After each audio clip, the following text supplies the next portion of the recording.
চাঁদপুরে human Aid and Trust international and committee ঘোষণা এর আলোচনা সভা অনুষ্ঠিত।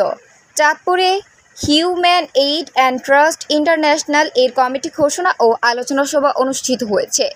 অনুষ্ঠানে প্রধান অতিথি হিসেবে উপস্থিত ছিলেন সংগঠনের চেয়ারম্যান মোহাম্মদ এনায়েত উল্লাহ শিপুল।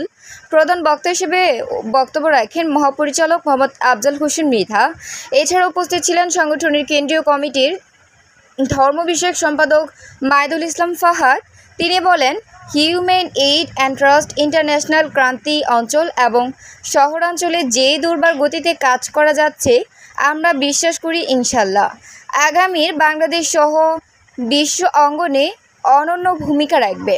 সবাই বক্তারা সংগঠনকে আরও গতিশীল ও কার্যকর করার লক্ষ্যে মতবিনিময় করেন এবং ভবিষ্যৎ কর্মপরিকল্পনা তুলে ধরেন। প্রতিবেদক মোহাম্মদ নূর বিন আব্দুর রহমান রাহাত। তারিখ 21শে সেপ্টেম্বর 2025।